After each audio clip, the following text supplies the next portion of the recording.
chance to look at the tape and everything, and we feel, obviously we're very pleased with the win, and very pleased with the 11 wins, and pleased with the opportunity to compete in the playoffs. That's been clinched, so that's a big plus for us, and we're excited about that. But the season's not over yet. The regular season's not over. There's still something to be accomplished in the regular season, which we're going to take a run at and see what happens this weekend.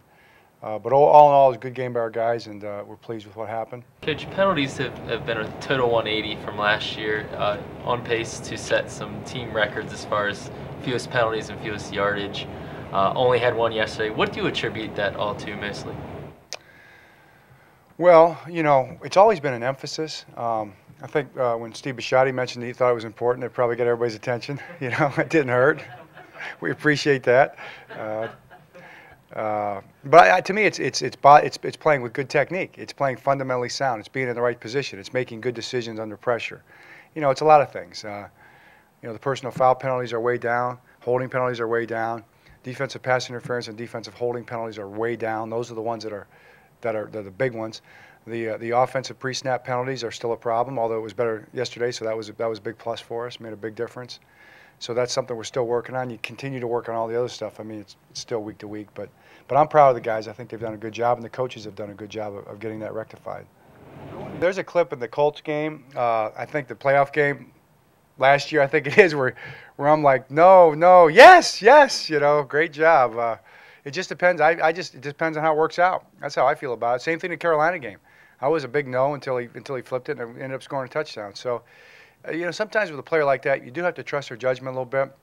When Ed steps up after the fact and says it was not a good decision, then I can accept that because he's earned that. And I think he knows how important it is not to turn the ball over once you get a turnover. To me, if he'd have kept up the left sideline, hey, I'm coaching Ed Reed on how to score touchdowns off interceptions now. He's the best ever at it, right? If he had stayed up that left sideline, I think he would have scored. So that was my advice. That and stay a little further away from the heater. How close was Todd Heap? What did you see from him when you evaluated him pregame? We just decided to play it safe, probably more than anything, Ryan. It was just he probably could have played, but then we would have been risking, I think, more than we wanted to. We felt like we had two tight ends that could play. The young guys have done a nice job.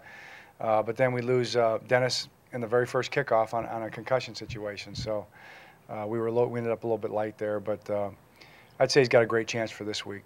He's got a torn ACL, and he's got a third-degree sprain in his MCL, so he's out for the year. And like we said after the game, that was kind of our fear. What he managed to do, to play through that.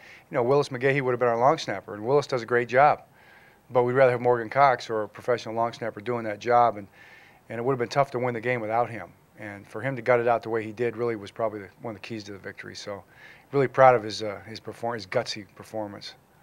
How does Morgan's absence affect sort of the chemistry that he's built up with Billy and Sam? Right. Well, it's a factor, Ed. It's something that's going to be tough. They've really worked together. Obviously, since OTAs, they've taken every snap together. So those guys do get an operation, chemistry built up. But we'll bring in a good long snapper and short snapper, somebody that has been a pro, who's done it before, and we'll be okay.